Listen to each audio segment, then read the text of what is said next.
now feature presentation Ambassador Stronck, who has had a distinguished 30-year career in the diplomatic service. We are honored and proud to have you as ambassador in in Washington, D.C. And he will speak today on the U.S. Bilateral relationship in the times of COVID between the U.S. and the United States. Mr. Ambassador, thank you very much, and the floor is yours. Thank you, Michel. Thank you for the nice words and the introduction. Thank you to Tony and Jeanette for organizing this opportunity to meet. Thank you for the support from the Luxembourg Chamber of Commerce and AmCham in Luxembourg. It's a great privilege, it's a great honor to speak to you today. I would say a few words about COVID in Luxembourg, and after that, I'll say a few words regarding the state of affairs regarding the US-Luxembourg bilateral relations, and finally, most important, the state of affairs of the EU-US relationship. COVID in Luxembourg, and let's have a look at the first slide. Meanwhile, we have new figures. We had the first case 1st of March 2020. The number of infections as of today is 4,140. The persons tested is 154,368, and by thousands every day. The death toll is 110 people, and the reproduction rate is 1.49. So the figures are dramatic. They are not good, but the trend is positive, and the reproduction rate has been below 1 for a certain period. That is a rate indicating that one person is infecting, in this case, 1.49 persons. So we had been below 1, but it has been increasing. It is due to the consecutive testing we're doing with the ambition to test the entire population in Luxembourg. We would be most probably the only country in the world doing so. It's a huge effort, and we hope that we could collect data that would help the other countries to better understand the pandemic and the developments. So we'll take the next slide, please. The government has been resolute and coherent in the action. When the first case was confirmed on 1st of March, the government met, and we had almost immediately a unique set of economic and financial and fiscal measures, and covering virtually all activities throughout all the sectors. I'll mention a few of these measures later. It's impressive. It's 50, 60, 70 measures, and I think almost every company, every single person in Luxembourg is able to benefit from these measures. We expect, and that's the Statistical Office of Luxembourg's figures, a growth rate of -6% in 2021, and if COVID is well managed, +7% in 2021. So -6 in 2020, +7 in 2021. The unemployment rate, of course, is up 6.7% in 2020. And, it will stay high despite the growth rate of 7% in 2021. It will stay beyond 7%. So the set of measures is impressive. For example, we have a very good short-term employment for the companies scheme. It's a short-term employment due to force majeure, so people stay in their jobs. The government is contributing to the salaries. We were very fast on the extension of residence permits, for example, for third country nationals. Also, a lot of American citizens were concerned. We had capital grant advances. We had full coverage by the National Health Fund of the remuneration only in case of sickness. We had a moratorium on late payments offered by certain banks. We had advance refund of value-added tax.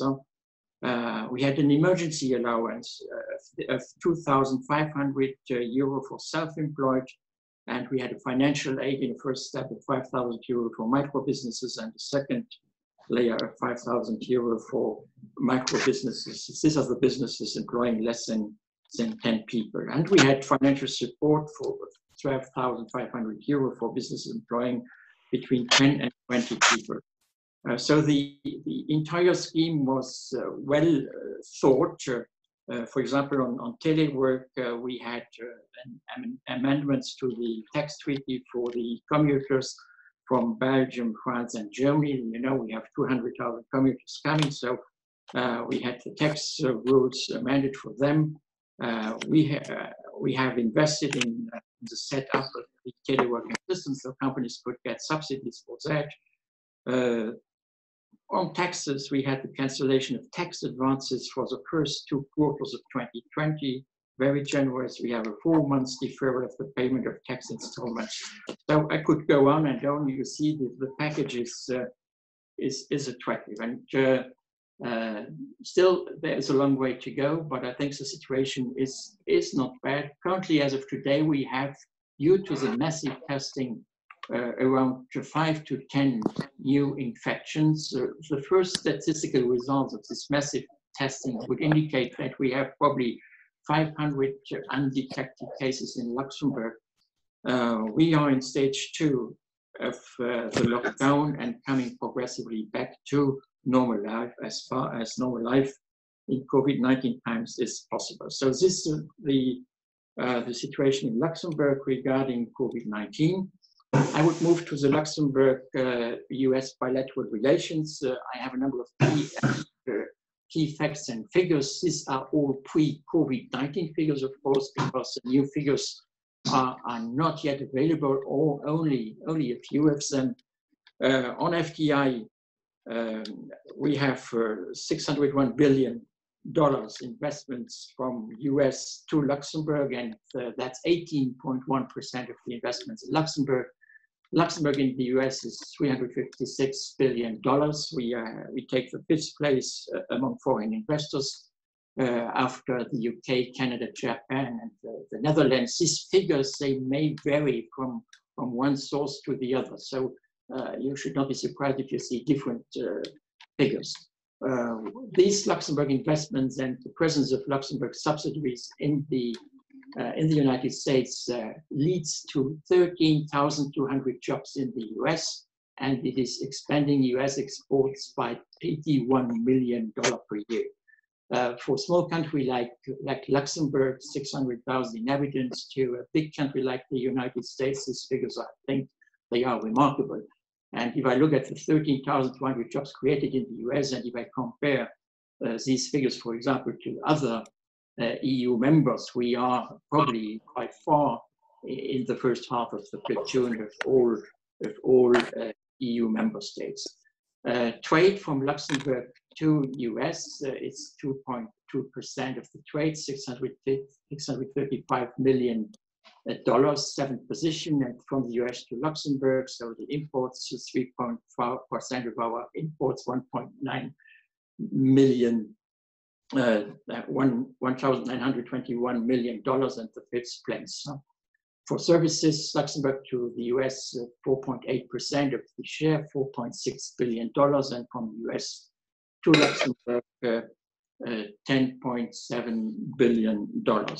I had a look at more recent figures. Of course, these figures are, as I said, pre-COVID-19, and it's a little bit too early to measure the impact of COVID-19, but there are some figures available. For example, for trade, from March 2020 to April 2020, trade is down 26%. And from April 2019 to April 2020, trade is down 39%. This is not a surprise. That's what we have to expect when we are in a lockdown and when when the borders are closed and when trade relations, of course, cannot be kept at the same level as in normal times. So we take the next slides, please. So we have a strong presence of US companies in Luxembourg. I only chose 3 for this purpose, and I choose them according to the criteria in terms of employment. So the Goodyear is, for all US companies in Luxembourg, the biggest employer with 3,430 jobs. That's the 7th employer in Luxembourg. Amazon comes now close to 3,000, growing fast, 12th employer in Luxembourg, and DuPont, 1,100 employments, and huge investments with a new Tyvek line for about $300 million. I could have mentioned Deloitte. If we consider Deloitte an American company, it's 2,200 people and the 13th employer in Luxembourg. But of course, there are much more companies. But you see, in terms of employment, in terms of investment, consequently, these are the player in Luxembourg. Next slide, please. And you see then the financial sector. And the players in Luxembourg, the banks, JP Morgan, State Street, BNI Mellon, the John Deere Bank, BBH, PayPal has a bank license, and with the Brexit, we were very lucky to attract the major players in insurance, and we have the big US insurers, they all deployed in Luxembourg: AIG, Liberty Mutual, CNRD, and FM Global. And we take the next slide, please. Regarding the Luxembourg companies in the US, I mentioned here only for the purpose of illustration a few. I could have mentioned many more. Of course, ArcelorMittal, as usual, one of the biggest players. This is, for example, 1,500 jobs in Alabama. That's a joint venture of ArcelorMittal with Nippon Steel. It's a big company in Alabama, in Calvert. We have SAS, of course, present and very active now on the American market, in the private sector, but also with state and the administration. Rotarex is in Pittsburgh, Pennsylvania since many years. Colvert in Indiana, and Euro Composites is in Virginia, and many more, and also small companies. Maybe again an interesting example. It's flour from the Moulin de Grande Bettingen that you can find in the supermarkets, and this is sold in pancake mixtures, and you can have American pancake with Luxembourg flour. So there are a lot of small examples where you see how interconnected we are, the United States and Luxembourg, and how easy it is sometimes to find Luxembourg wine, Luxembourg mustard, or Luxembourg flour in the United States. Next slide, please. Looking at the bilateral relations, what is important today on the bilateral level? First of all, space. The cooperation in space is remarkable. Luxembourg and the United States signed an MOU on 10th of May 2019. Wilbur Ross came to Luxembourg and signed with Etienne Schneider this memorandum. My deep gratitude goes to the American Embassy and Wendy Evans and Casey Mays for all the support they had given to us to make this signature possible. The MOU has 4 major categories. One is policy. That's an area where we cooperate in the UN institutions to define the standards of today's policy. Commerce is, of course, for companies that want to cooperate. Security and defense has become very important, and GovSat, our national government satellite, and SAS are active in this area. And then, of course, in space exploration, we have a letter of intent signed between NASA and the Luxembourg Space Agency. That was on 23rd of October last year here in Washington. And we got the good news that we are among the few countries invited to the important Artemis program of NASA. Another area where we attach a lot of importance is, of course, cybersecurity, and we are currently looking at the opportunities for cooperation in that field. Very important, of course, the EU and US relationship. The figures are simply impressive. I choose 6 out of many. For example, 15 million jobs depend on the transatlantic economy, so on the transatlantic trade and investment that we have in place between the United States and the EU. Approximately 4 trillion collective EU-US FDI stocks are invested in one another's economics. We have, the US and the EU have 50% of the global GDP, 5 trillion in total transatlantic commercial sales a year, close to 120 billion EU-US contributions to international development aid. But the most fascinating figure for me is that in our trade relation, 98% is dispute-free. So we look at the news and at the newspapers every day, and we hear comments in the television regarding Section 232 measures or Section 321 measures. We hear sanctions and measures on steel and aluminium. We know the difficulties we have with Boeing and Airbus, but the reality is that 98% of the trade between the EU and the US is dispute-free, and that is definitely a good news. Where we move from here, I think what is very important, and these are EU proposals that Commissioner Hogan has sent to the USTR, Lighthizer, what we need, and that is COVID-19 related and immediate and medium-term measures that make trade and health policies mutually supportive. I think it would be vitally important if, for example, we could waive tariffs temporarily, at least on essential medical supplies.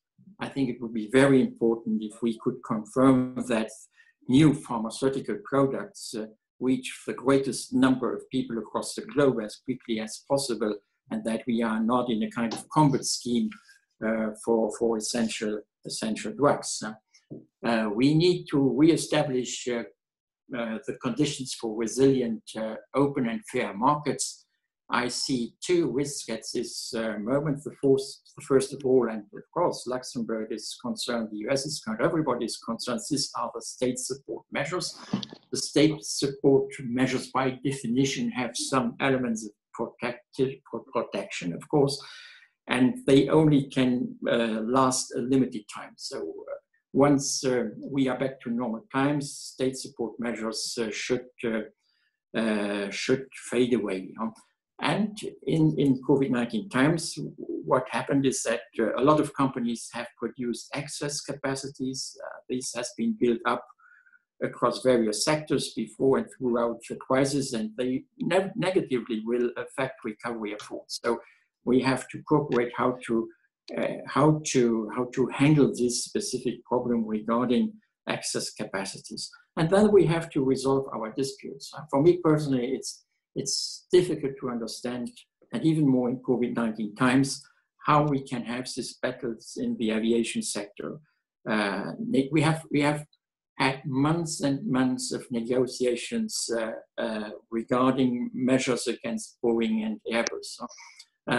Europe will now await the WTO, the WTO decision on Boeing, and unfortunately, we will have to retaliate with measures if we come not to a good deal on this package. And I think this deal is necessary. In COVID-19 times, the aviation sector and the manufacturers mainly, they are under pressure. And under pressure, I think we should more and more cooperate instead of fighting each other. And we should improve transatlantic cooperation in targeted areas. There's one area where I think, or there may be 1 or 2, where I think where cooperation is vital. I think we should leverage regulatory cooperation to the benefit of our companies. The US and the EU are the leading trading nations globally. If we set the standards, if we define the regulatory level, we can keep our position in the market. If we don't do so, other countries will take a too big share of the market. Then I think we should use the WTO in a much more efficient way, mainly for negotiations on e-commerce, not only dispute settlement, but also the negotiations on e-commerce should be relaunched.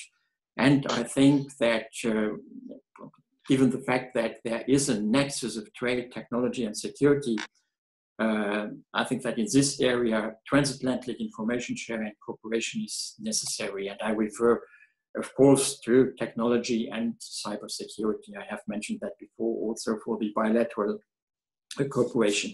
And then we should promote a deep multilateral reform. After all, WTO is the best instrument we have. Unfortunately, today we saw in the press rumors that the US is considering exiting the WTO.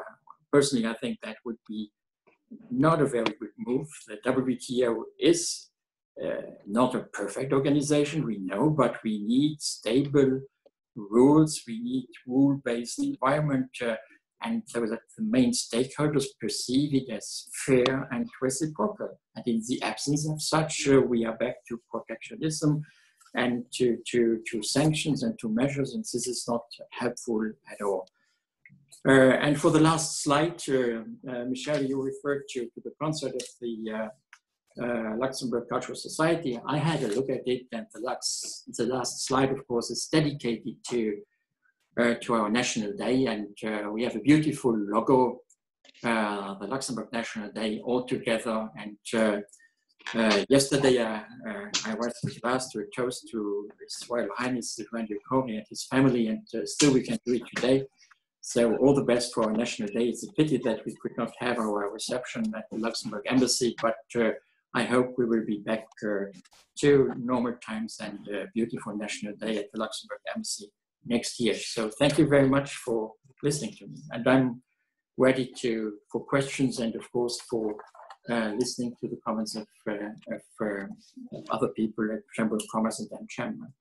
Well, thank you very much. And a round of applause to Ambassador Stronck, and thank you very much for this great presentation and eye-popping number, I have to say. And so we have a question and answer session now that Tony will monitor. And after that, we will have a few words by various additional people that participate in setting up the meeting here. Mr. Casey Mace from the US Embassy, Cindy Tereba from the Luxembourg Chamber, and also Paul Schonenberg from AmCham. So they will have a few words after the question and answer. But Tony, why don't you lead the way in questions that have come up? Okay, so this is from Mr. Lazio, I think if I'm not mistaken. It says, most Americans only know tenure in academia, while CDI employment is more prevalent in Luxembourg. Am I missing? However, American academia extended the tenure clock for juniors because it is not good for anyone to let these contrasts. I'm missing here, hold on. Because it is not good for anyone to let these contracts expire before the summer of 2022. In Luxembourg, all CDD positions are set to expire and not extended. Okay, so the question would be, unless converted into CDI, couldn't the cap on CDD be lifted, at least temporarily, Ambassador? Yeah, that has not been in the measures, but if you look at the Luxembourg figures, the CDD is statistically almost irrelevant. We have a lot of working contracts that are CDD, so limited in time, but the Luxembourg rule is that after 2 years, you automatically move from a CDD, so limited time, to an unlimited time. So most of the Luxembourg people and workers, they are in a CDI status, unlimited, and that is very beneficial for them. And if you look at the unemployment rates, we have seen how fast they went up in the United States. In Luxembourg, we had this wonderful scheme where the government was subsidizing, I think 80% or even more of the salary, and the company could keep the employers. And that has been very beneficial. And the employers, in addition, they kept their social security schemes. So the level of protection is much higher than in the United States. But of course, the system is, if you take it from a more liberal point, less flexible. But if you're an employee in Luxembourg, I think you are well protected, and the CDD figures are definitely marginal compared to the unlimited contracts. All right, you have another question from Barbara Allen. She says, COVID-19 responses in the US show how vitally important are cooperation and coordination across units of government in multi-tiered federal governance structure. Could you please discuss some of the multi-tiered approaches being taken in the EU within and among countries with diverse institutional arrangements? How might some of these approaches serve as a model to the US? Yes, I don't know if the EU in this case is a perfect model. I mean, COVID-19 showed very clearly that everybody was acting at a national state level and even at regional level, if you take a country like Germany, for example. I mean, the biggest negative experience for us was the closure of the borders, and that the Schengen freedoms and the freedom of movement was not possible anymore. We never would have expected that. And it heavily affects Luxembourg, having 200,000 commuters coming in every day, and with thousands of Luxembourgers living in Germany, France, or in Belgium.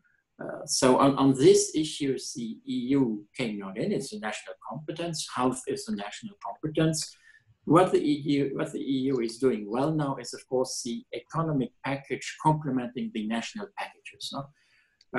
So that is very good. Compared to the American reaction, I think the American packages are good too. I mean, they came relatively fast. Now the fourth package, we are waiting for that. I hope it will come soon, and the companies and employers will benefit from that. There is not such a big difference. I think that the biggest difference we have is in the social security schemes, and that relates to the question before, where European workers are much better protected and taken care of than American employees. So. Okay, am I missing anything else? Okay, yes, there's one more. What impact do you believe in the US general elections in November can have on US-EU relations? Would a Democratic president and a Senate lead to a repair of US global leadership concerning both the pandemic and climate change? Great question. Yes, you know, ambassadors, according to the Vienna Conventions, should not comment on political subjects in the host country. We are looking forward to the elections in November. We hope that after the elections, the relationship between the EU and the US, which is a great relationship, if we look at it from the historical, political, and economic point of view, will recover very fast. And I'm very optimistic, and this can be done with any president. There's one more question. A word on cooperation in the financial sector and the latest administration's executive orders on visas, please. Yes, the cooperation in the financial sector is good. We had good years a few months ago when we could, after many years of waiting, ratify the tax treaty protocol that was done with Ambassador Evans and Pierre Ramenia, our finance minister, some time ago, and it is an additional added value to the tax treaty we have. We have a strong U.S. presence. You saw it from my slide. We got on the financial market, the bank, and we are lucky to have the American insurance companies. What I didn't mention is the American presence in the Luxembourg investment fund industry. I think America is number one and holds about the American promoters of Luxembourg funds. They hold about 20% of the asset under management. To explain how important it is for us and for the United States using Luxembourg as a platform for financial services in Europe and beyond. Now, visa issues, yes, COVID-19 was definitely not helpful. We at the embassy, we have been very, very flexible regarding issuing visas and working permits. Nevertheless, we had to stand still for a few weeks and came back to an emergency procedure, and we were able to solve most of the cases. Vice versa, we are struggling a little bit. We are acting collectively at the level of the EU, and the EU ambassador, the president, the Croatian president today, the Croatian ambassador sent a letter to the State Department to get additional support on a number of cases that are special that need to be solved. We want the US families in Luxembourg to be able to be together and to live together. We want the European families in the United States to be able to live together. We want the students to continue their studies, be it in the US, be it in Luxembourg, and everything has to be done to that respect. But I think it's on a good track. We have two more questions. Okay, let's go to this one. This is from Claire Steichen. What resources is Luxembourg and other EU countries providing to help multinationals inform themselves and or coordinate the returns to work across different countries and regions?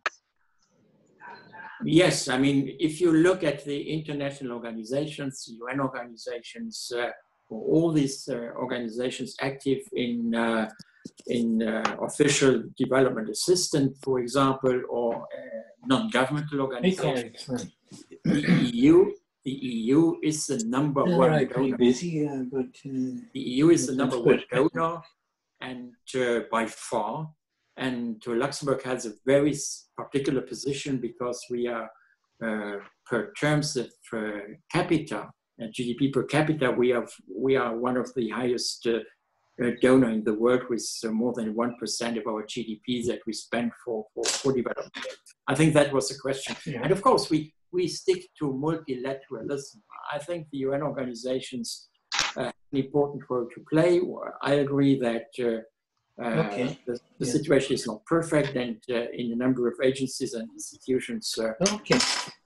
We don't do much, but we do offer it. Yes. We have to stick to multilateralism. We have to have the Americans. The last statement. Sorry, can I ask all of those who are not the lead speaker mute their mic? Thank you. Okay. Our last question. Sorry about that, Ambassador. Yeah. No problem. Go right ahead. No, okay. That's good. I'll do that. Yeah. And how's everything with you? Okay. The last question is from Martin. Any idea if Luxembourgish biotech companies or startups, spin-offs, export products or services to the United States? No, so far. Well, I mean, I have to look at the turning it into a grant. Before COVID-19, looking at the American market.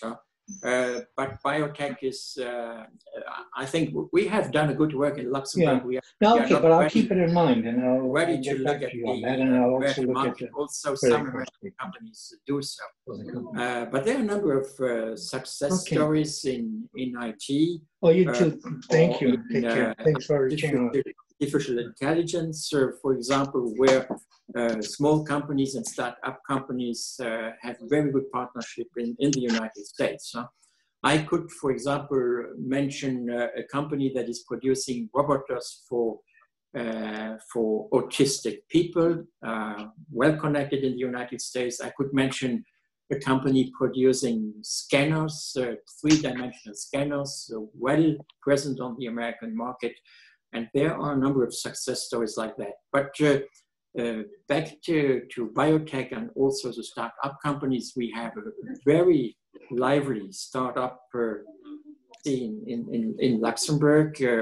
COVID-19, of course, has created a difficult situation, but the Ministry of Economic Affairs and also Lux Innovation, they have fully supported this startup, and I think they will come back to the market as soon as possible. And of course, and that would be my last word, the embassy, together with my colleagues in New York, Consul General John Krauser and Consul General Pierre Frank in San Francisco, they are at the full disposal of the companies to help them to enter the American market. And of course, we are also at the full disposal of American companies that are interested in Luxembourg. That's one of our major diplomatic tasks as of today and in COVID-19 times.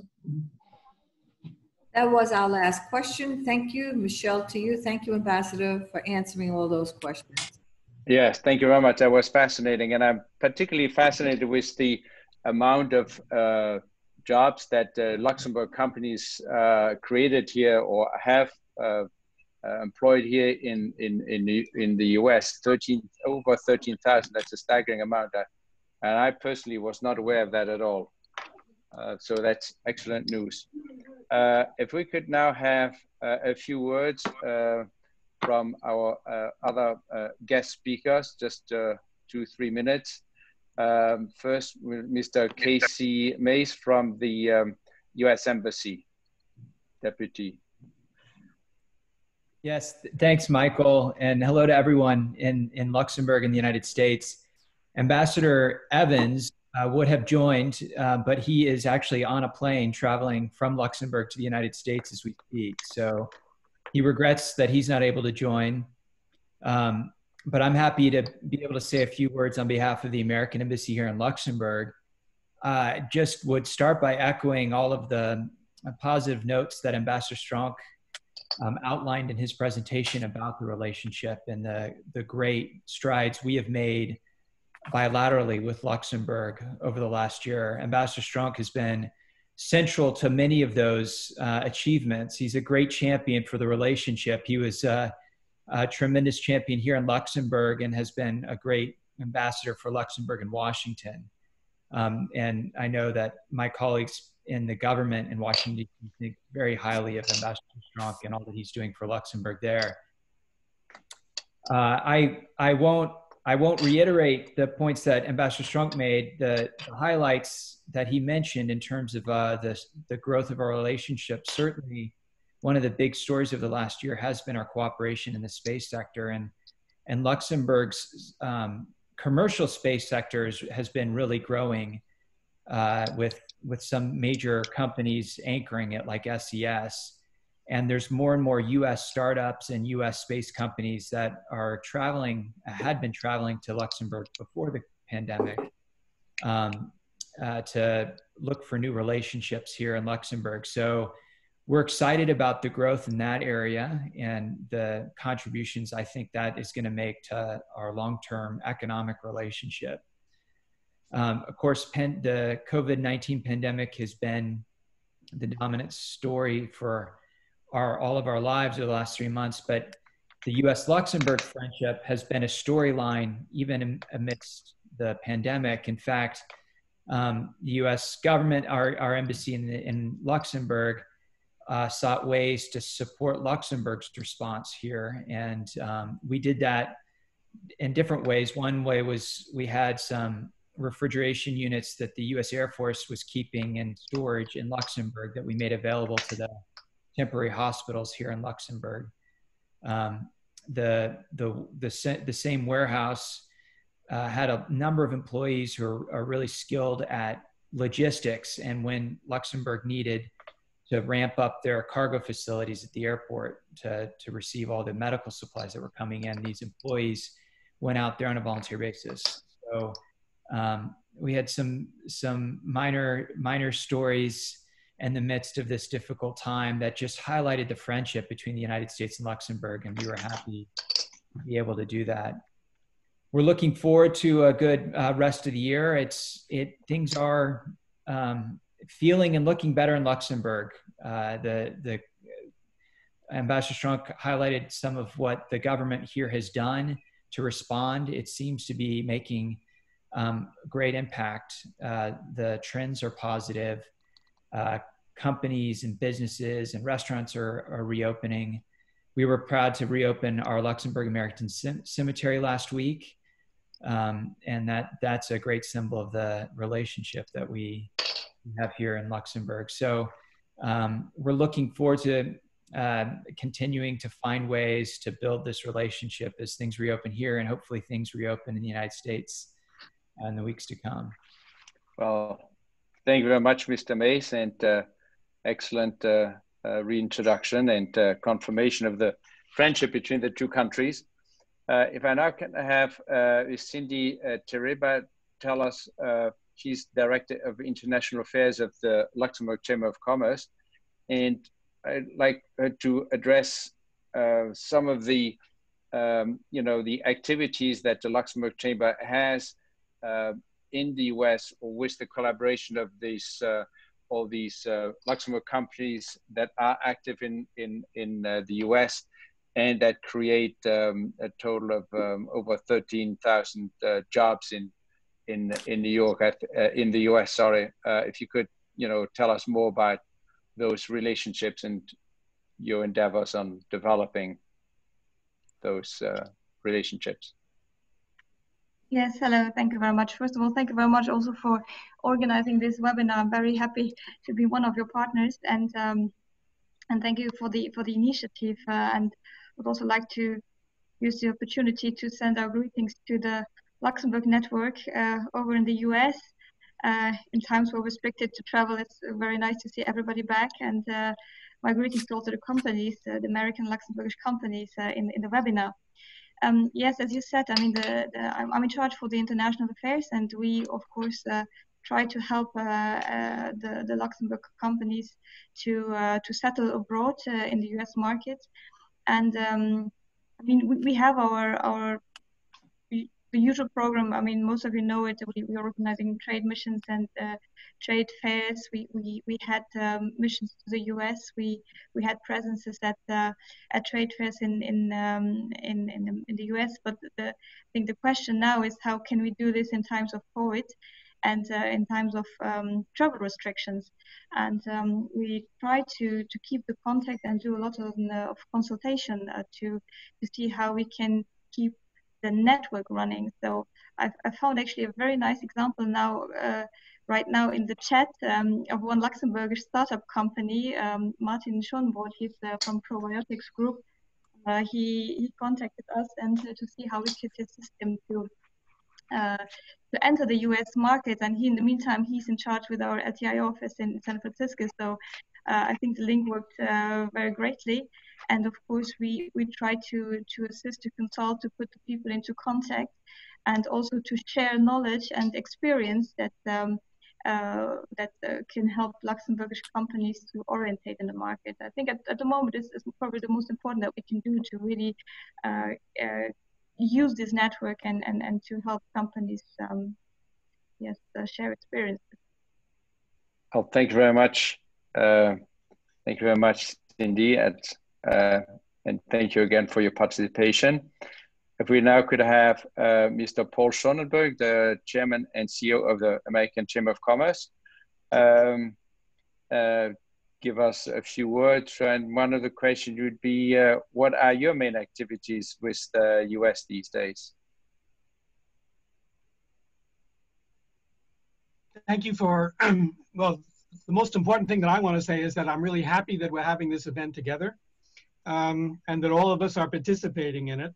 I think that the story of the partnership between the United States and Luxembourg is an untold success story that doesn't get as much attention as it should. And this is nothing new. This is something that's been going on for a long time. The last figures I saw said that there are more people living in the United States of Luxembourg genetic heritage than there are living in Luxembourg.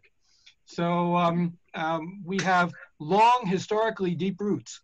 And certainly by the same token, since the end of the Second World War, with the efforts of the Marshall Plan to go ahead and support the rebuilding of Luxembourg and the rest of Europe, with the American industrial companies coming over, some of which Ambassador Stronck recognized.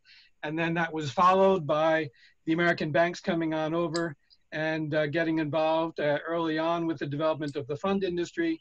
And then in the last several years, the tech companies getting involved with doing digital trade and then doing digital activities.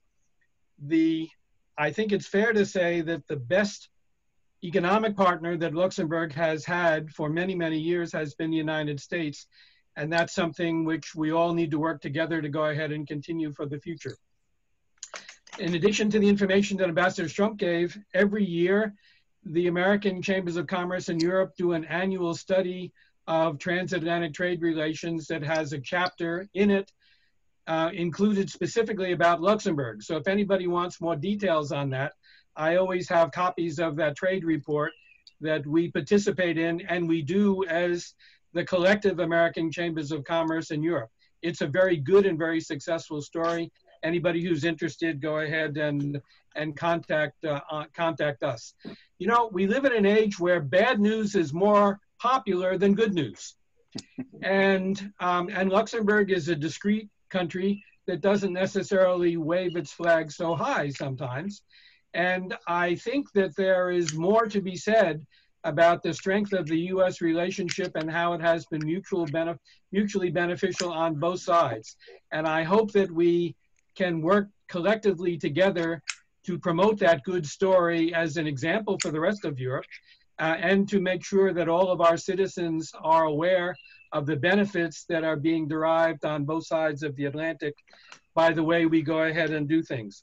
And the last thing I would like to say in that regard is that I'm excited that as a follow-on event to this excellent event that we're doing today, that we have made an arrangement with the U.S. Embassy to invite Ambassador Evans to go ahead and do a similar parallel event on the 22nd of July. So those of you who are here joining us today, I hope you will keep that date open and keep involved with us to go ahead and join Ambassador Evans for a follow-on similar discussion, which hopefully will deepen the details of the strength of this powerful relationship that we have. So my compliments to Tony, to LICCNY, to the Ambassador, to the Luxembourg Chamber of Commerce, and to all the participants for joining us today. Thank you. Thank you, Paul.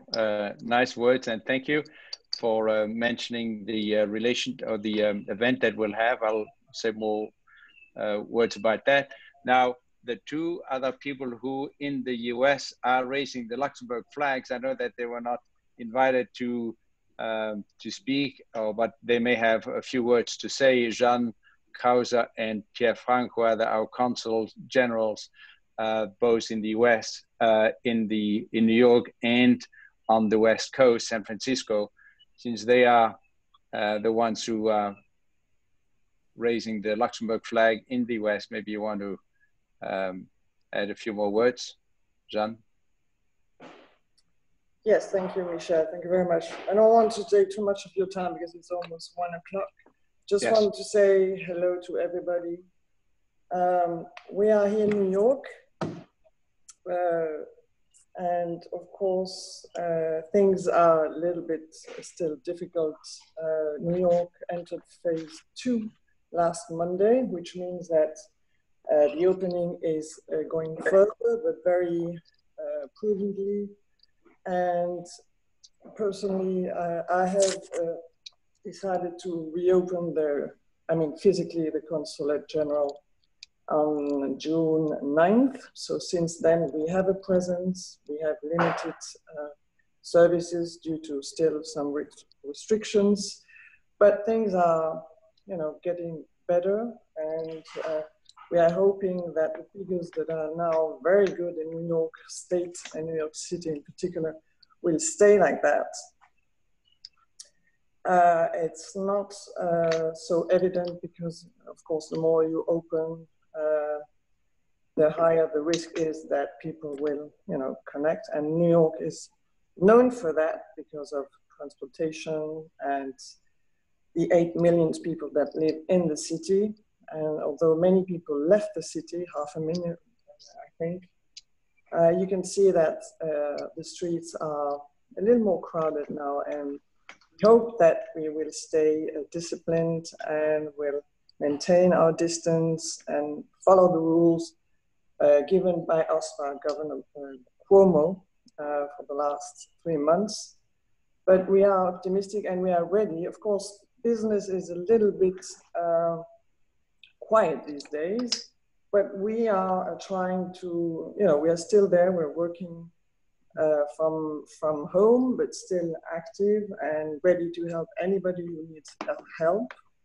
I know there are many questions raised now about visas and travel restrictions from one side or the other. So people are quite anxious about that, especially those who would like to recover the Luxembourg nationality and who needs to go to Luxembourg. So those are the challenges we are facing now, at least here in New York.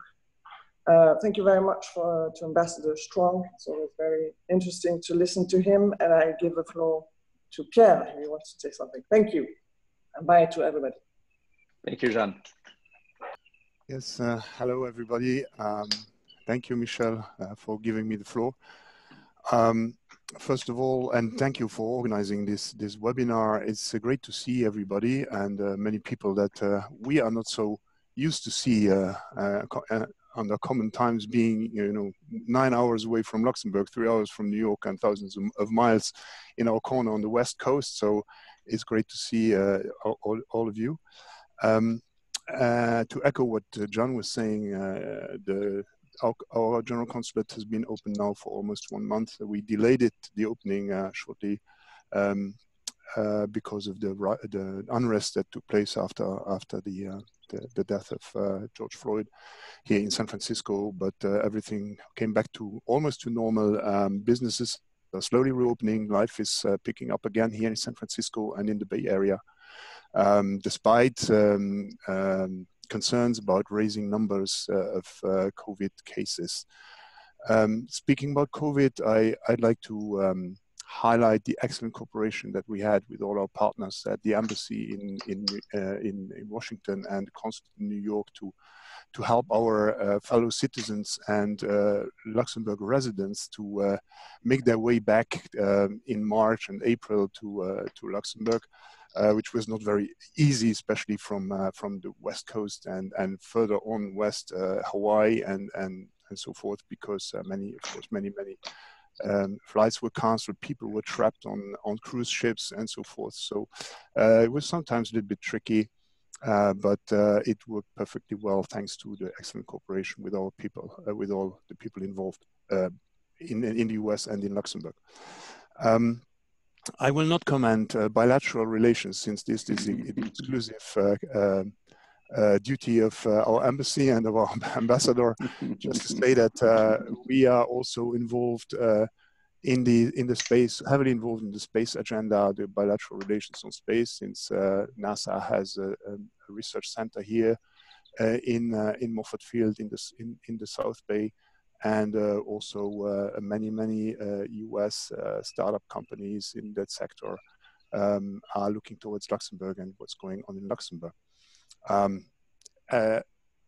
Concerning our work, of course, and on a personal note, since before taking this job here in San Francisco, I was in charge of foreign trade and investment promotion in Luxembourg, where it was much more trade.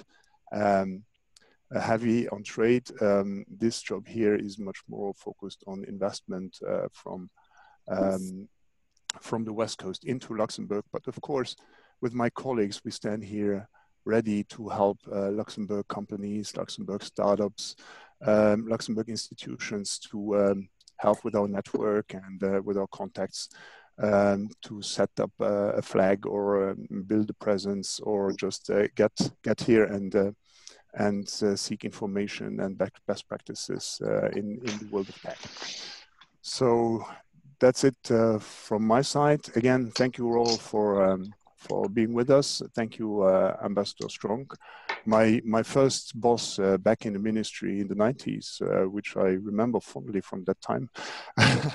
And thank you to the Luxembourg American Chamber of Commerce for setting this up. Thank you, Pierre, for your kind words. And I think we've come to the final moment where I just want to thank everyone for participating in this event. Again, thank you to Tony and to Janet for having the idea and managing the setup and organizing the event. Thank you, of course, to Ambassador Stronck for his insight. And it was really eye-opening, as I said, for me to learn more about the relationship and the extent of it. Tony and I will definitely follow up, and Janet will definitely follow up more on that collaboration, and that we'll make sure that we'll build on the existing relationships. And also want to thank the Luxembourg Chamber and the AmCham for their assistance in setting this up. And finally, as Paul Schonenberg mentioned, we will have a similar event in July with the US Ambassador to Luxembourg, and we'll send you more information about that in the next few days or weeks. So for now, I just want to wish everybody a great day, stay healthy, be well, and all the best to everyone. Goodbye. Goodbye, thank you. Thank you. Bye, thank you. Thank you, everyone. Bye. Thank you. Thank you.